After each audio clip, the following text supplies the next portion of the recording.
guys, welcome back to Nana Chats. Thank you so much for coming back this week. Today we're talking about finances. Yes, we're talking about your money. And we have my beautiful friend over here called Shay. Would you like to say hello? Hi. So she's basically a financial crime operational manager. Yeah, so it's big words. I don't really know what it means, but she'll explain.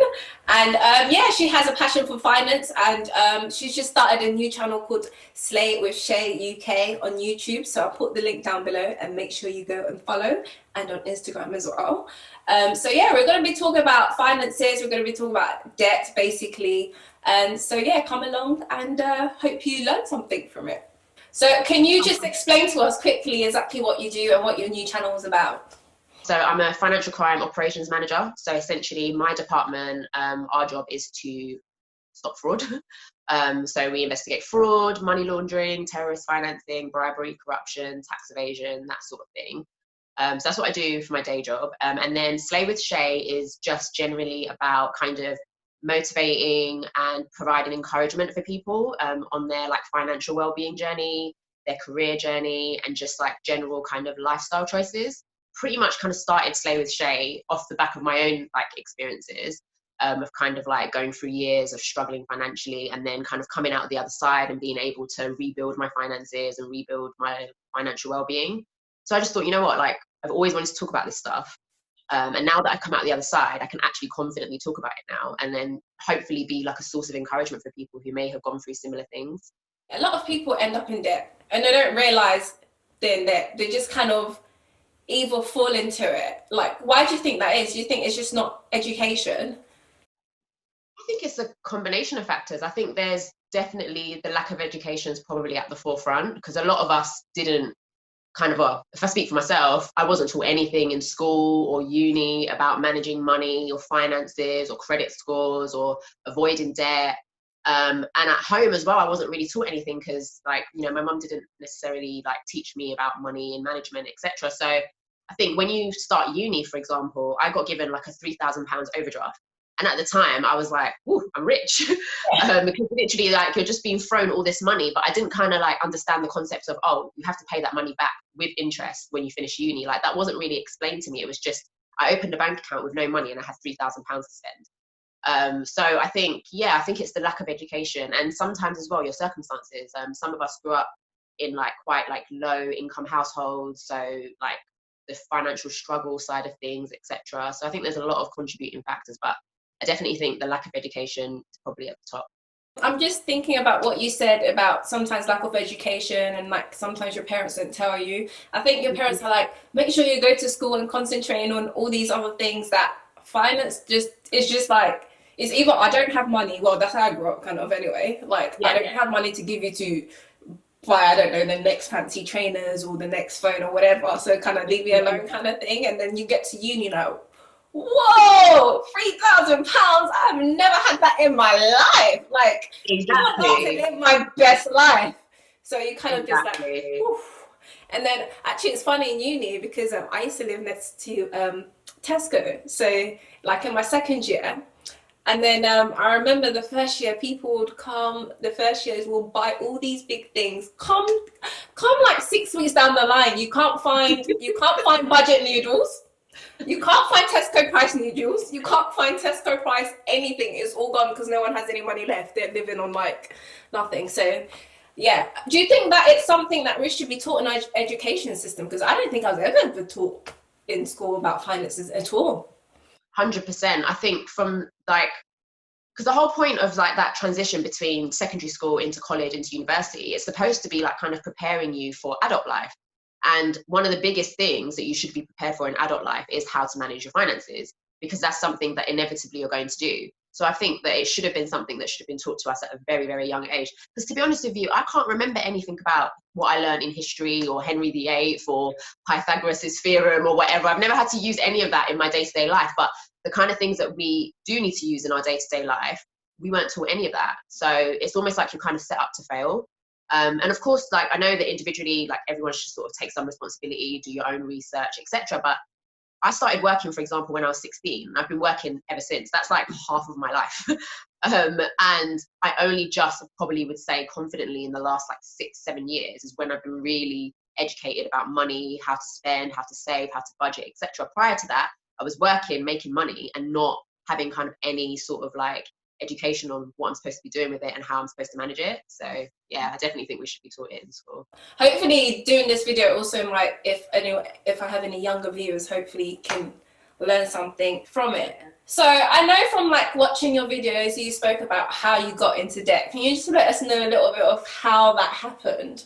Yeah, so like I say, so the first thing was definitely that overdraft. So I actually had two. So I had one, like I remember I needed a student account for uni. So what I did at the time was I went and opened like three. But only because like I just wanted one that was gonna, because at the time you needed a student account to get your student loan finance paid into it. I'm not sure why, but I remember that being a thing. And I just wanted the account that was going to open the fastest so that I could quickly get my student finance in there. So I just went to all three banks and they all gave me an account and they all gave me overdrafts. But I did close down one. So I remember I went to Santander, I went to HSBC, and I went to Halifax. And I did close down one, but I kept the other two, stupidly. And yeah, so I think that kind of started from there. And then I didn't actually get my student finance for a very long time. It was late by about maybe 3-4 months. So for those 3-4 months, and bearing in mind I was living in student accommodation. So I had obviously rent to pay, things like that. So I was obviously using like my overdraft and stuff to finance my day-to-day life. And then from there, of course, I then owed money. And then probably getting into like maybe when I was like 19, kind of 20, there's things that everybody wants to do, like travel, go on holiday, go here, do this, do that, and we technically couldn't really afford it. So then I'd like had like credit cards. I also had like a catalog account. I remember one of my friends had like a Littlewoods account, and she was just like, yeah, I use this account and I buy stuff and I pay it back little by little. And I thought, well, this is fantastic. Like, why can't I have this? I thought, this is great. I don't have to pay something in full. Sounds amazing, but that's how it kind of starts. Like you kind of like then get that mentality of, oh, okay, I can buy this and then I can pay for it later. Not thinking about things like interest, not thinking about things like monthly payments that you have to keep up to, and the fact that you now have a credit agreement that you have to stick to. Didn't really think about all of that. So yeah, that's definitely, I would say, how it started, from that kind of student era kind of into like my early 20s. Yeah, that's so true. I feel like at that age, going to uni and those finances, you just signed a dotted line. You have no clue what it means. And like same like you, my student finance came late. But luckily I was working and I had saved. So I was able to kind of live. But when it was running out, my uni actually took me to court for not paying my rent. Oh, wow. I was just like, whoa, what is this? Like, I'm a student, I don't understand, like, what is going on? So I think, it's just such a shame that there isn't enough education about those things, because technically, I was an adult. So, mate, you don't pay your rent, you're going to court. And I was just like, I just couldn't believe it. I thought like my whole life was falling apart. I was like, little old me, they're taking me to court.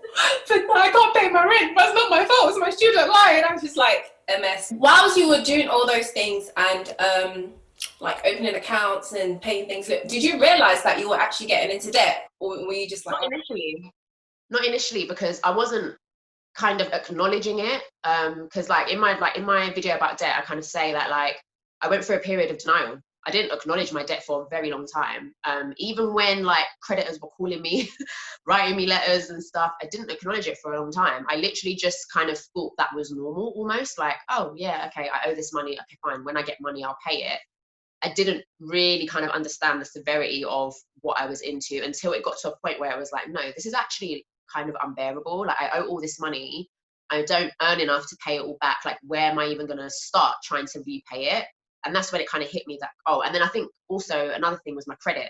So obviously that really badly affected my credit rating. And then when I was looking at that and looking at how bad it was, and I was like, how have I got here?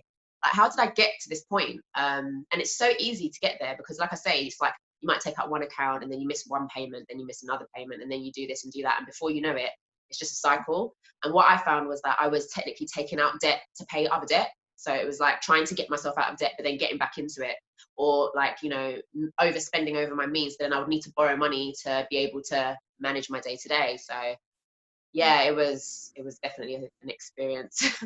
So when was your light bulb moment where you're like, Oh my gosh. I think it was, do you know when it was? So I've worked in financial services for about almost 9 years. And to certain jobs, you actually need to have your credit in check to be like in the, especially in the finance industry, because they do like credit checks on you and stuff. And I remember there was a job I was going for and they said they were going to do a credit check on me. And I was like, oh my God, like this could potentially stop me from getting this job. The credit went fine. I think they were looking for more kind of severe things like bankruptcy or CCJ, stuff like that. I didn't have anything like that. But still, my finances were a mess. So I think that was the moment when I was like, from this could actually potentially hinder your career. You need to sort it out. So I think that was my light bulb moment when they said, oh, they're going to do like a full credit search on me. And I thought, oh my God, like, what if like something comes back and then they like take back my offer? Yeah, that's crazy because then you need your job to pay. Exactly. And I really wanted that job as well. So I think that was the moment when I was like, no, I need to sort this out. So how did you find out about, because I know some of the videos you talk about, you started looking at your credit score and then decided to build it up. How did you come to find about a credit score? Because not everyone really knows that there's a credit score. Yeah, so there's Experian, there's TransUnion and Equifax. I think they're the three main credit reference agencies. Yeah, do you know what? It's funny because there's a lot of adults that have just never checked their credit file. Some of them have good credit, so they've never felt like they need to.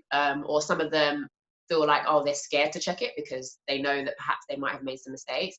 How did I find out about it? Do you know what's annoying? When I look back, I knew about credit files before I'd even messed my credit file up. So I think when I was like, just before uni, me and one of my friends, we were like, for banter, for some reason, we decided to check our credit files. And at that time, my credit file was fair. And I think his was like poor or something. And we're kind of bantering about it. And it became like a joke. And so I was aware of the concept of credit files and credit scores, but I don't think I fully grasped like the importance of it. I didn't think about like, oh, in the future, you might want to buy a house, you might want to take out lending, etc. I didn't think about that. I just thought, oh yeah, I know that it's there. So I think that was the moment that I first ever checked it. And then in terms of when I was like, no, you need to sort this out, it was definitely around that time of getting that job, because I checked my credit file. When they said they were going to do a credit search on me, I was like, let me go see the damage that I've done. And then when I checked it, I was like, ugh. Like, that was the moment that I think I was like, okay, yeah, you need to sort this out. That's quite interesting because I feel like I kind of knew about it, but not really. But the only time that I really took that seriously was when I was thinking of buying a house. I thought, oh, actually, like, do I have good credit? Because I don't, personally, I'm just like, I don't want anyone knocking on my door telling me I owe X, Y. Like, I'm not involved. Just let me live in my peace, okay? So for the first time, I was like, ooh, like, do I have good credit? I thought I might have good credit, but I've never thought about checking it. So I'll put a link down below about some of the ones that you've mentioned so that people can perhaps look at their credit, because I think it's quite important, because you never know when you might need it in life, really. You might need it a year down the line, so maybe you can start working towards it or whatever. So yeah, and also I think it's important to check it regularly for mistakes, because that's another thing as well. Sometimes, like, if you're not checking it often, you might not realize that a company has registered a late payment against you when you paid it on time, or they've put the date that you opened the account wrong, and all of those things affect your credit score. So I always like check it regularly just to make sure that it's accurate, because sometimes they do get it wrong. I didn't know that people could put like different dates and stuff. I was like, what? Human error, isn't it? It's human. It's like human error. Like, they upload like your data in batches every month or every whatever. It's very easy for someone to make a mistake. So it's really important to check it regularly and make sure, because like you say, most people don't really think about credit files, etc., until they're about to make like a big financial commitment, like buying a house or getting a car or something like that. And you don't want it to be at that stage that you then check and see that, oh, a couple of years ago something was recorded against you, because it's such a process sometimes to get that stuff off, and then that might delay like your mortgage application, etc. So just to like make sure that you're like ready from a credit file perspective long before you even think about things like buying a house, I think it's really important. So I wanted you to touch on ways that you could improve your credit. So if you had like really bad debt and perhaps like overdraft here and credit card there, what are some of the best ways to try and improve that credit? So the first thing is to avoid trying to take out more, because the thing is, like I said, when I was in debt, I found myself in a cycle of trying to get more debt to get rid of that one because I didn't have the money, etc. But actually like making so many hard searches against your name brings your credit file down really badly as well. And it kind of makes you seem like you're really desperate for credit and you're not managing your finances well. So it's really important to, when you're in that phase, just try and avoid taking out credit.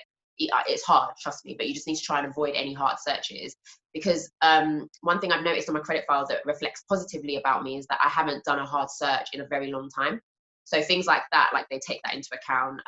Also trying to reduce your overall debt. So like having a lot of kind of like unsecured debt as well doesn't look great. So when you're trying to bring that down, you'll see an improvement in your credit score by doing that. Also, the credit that you do have, making sure that you keep your credit utilization low. So what I mean is, like, if you've got credit cards, making sure you're only using like max maybe 20% of your overall available credit, because that reflects positively in your credit file as well, because they will say, okay, your credit utilization is low. She's got all this credit available, but actually she only uses a little bit, which must mean that she's managing her money well, or he's managing his money well. So yeah, I think those would be like sort of my main tips. And again, like I said, checking for consistency, making sure you're on the electoral roll, making sure that there's no mistakes on your credit file, and just generally like not missing any payments as well. So if you've had history of missing payments, that reflects negatively on your credit file when you want to go for lending. But if you try and keep consistent and try and make sure that you're keeping up to your payment arrangements, then yeah, they can see that okay, yeah, maybe back in the day you was a bit bad, but recently you've been really consistent and just sticking to that and never missing the payment. That really helps me, because I used to miss payments like it was nothing. I didn't even think it was a thing. I used to think, oh, I haven't paid my phone bill this month. Oh, it's fine. It's okay. But then I literally didn't care. Like, and I think it was bad because a few people around me, we were all kind of like that. Like our phones would just be getting cut off left, right, and center, and it would be like, oh, and then we'd inbox each other on Facebook, like, oh, babes, call me, my phone's cut off again, you know. And it was like, it was just normal, but yeah, like we rebuke that life. But yeah. As you said, lack of education. There's something that you said that try and reduce hard credit. For people who might not understand hard credit searches against just checking your credit online, can you just like elaborate on that? Yeah, so what I mean by a hard search is, so you have soft searches that don't affect your credit files. So let's say, for example, you're looking for insurance quotes, or you want to kind of get a quote for something. You can do a soft search. So that technically when they check your credit file, but they don't leave a marker on it. But a hard search is like where they've checked your full credit file and credit history, and they actually leave a marker to say that you've done an actual application for something. And that actually brings your credit score down. So yeah, it's definitely a thing of just try and avoid any hard searches. So applying for any type of credit will leave a hard search. So yeah, definitely try and avoid doing that. And stuff like mortgages, is that also a hard search? Cars? Yeah, I just wanted to touch on, you were saying about credit cards. I don't know if I feel like a lot of people don't know about this, because I know I've spoken to a few friends and they're like, really? So for example, like taking out credit cards, there's so many banks out there that can allow you to take out like 0% APR for like a year or 2 years. So sometimes it's worth taking advantage of those credit cards so that you're not paying a lot of interest and you're not creating yourself a lot more debt. So like when I took out credit card, I did 0% APR for a couple of years, and I literally used it for like my holidays. I would book my holiday on my credit card and literally pay it back like a week or whatever, so that it doesn't destroy my credit. So just a tip there, that there is 0% APR, and if you can get that rather than going directly to like 3 point whatever APR. Exactly. Then you know you're just paying back like what you've borrowed and not that interest on top, because honestly, that interest. Much. When I saw the interest of my credit card, I was like, what? Like, sorry, so I'm giving you free. I was like, no, I don't even use it as much. Now that my APR is done, I don't even use it as much. I've used it by accident. I'm so annoyed because I'm like, damn, I have to pay this bloody interest. But yeah, I just don't use it as often now that I don't that the 0% APR is on, because I don't want to pay extra money. My last question is basically, do you feel like you have to be strict on yourself and put yourself in a budget to enable you to clear your credit? Yeah, definitely. When I was paying back my debts, I had to like do a budget of how much every month I could reasonably afford to devote to my debts every month. But for me, I was very committed to overpaying because I really wanted to clear it as fast as possible.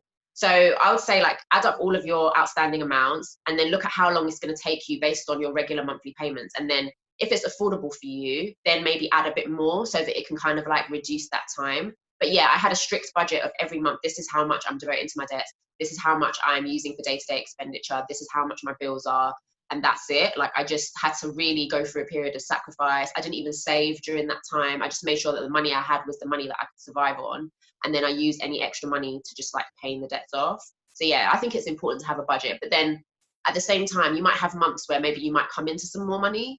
And then for me, it was just a mentality of any extra money I get is going towards my debts.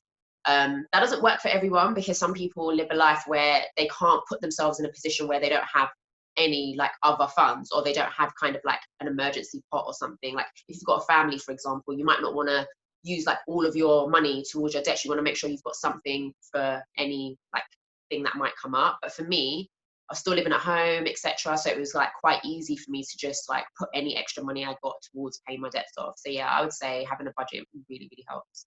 I guess doing overpayments also sometimes reduces your interest. Yeah, absolutely. I got a car, and sorry, when I look at interest, I just don't understand why I'm giving people free money. Right? I'm just like, no, that's too much money. I'm like, no, overpayment, no, like, no, it just doesn't. Why am I giving you free money? So I'm always overpaying stuff. Just get it out of the way. That was my last question. But if you could give us 2 pieces of advice to people who might be in debt, or people who might want to do some more research on their credit file, what would you say to them? So I'll say the first thing is don't allow yourself to wallow in it. Because I think like when you're in debt, you definitely get into this sort of mindset of burying your head in the sand and just wallowing and just feeling really sad, really down, really lonely. And yeah, don't try not to feel like that, because one, there's so many people going through what you're going through. So you're not alone. As like, I don't know how to make it sound, because it's not like I'm necessarily trying to like endorse being in debt, but there's other people who are also feeling what you're feeling. You're not alone, and don't blame yourself and feel like there's something wrong with you or that you've done something wrong. Like, we've all made mistakes, and it's just about thinking about, okay, what kind of like financial mindset do I want to have now and going forward? Don't worry about the financial mindset you had before. Just focus on like how you want to manage your money now and how you're going to continue to manage it in the future. And yeah, and just and I suppose the second thing I would say in terms of credit is just check your credit file, go through it, look at kind of where you need to make improvements. And now credit files are really good. Back then, they didn't really used to sort of tell you the positive and negative influences. You kind of had to figure it out yourself. But now it actually tells you, it will say, these are the things affecting you positively and these are the things affecting you negatively. If you've got negative influences, look at those and then just sort of see what you can do like every month to contribute towards kind of like taking away some of those negative influences. So yeah, I think those would be my top 2. But the main thing really is just like, for people just to not wallow in it, because it is so easy to do. And especially like now we're in such a social media era where it just seems like everyone's going on holiday and buying cars and getting married and doing this and doing that. And when you're like in that period when you're struggling financially, it's really easy to look at that and feel like, I've messed my life up, like I can't do these things.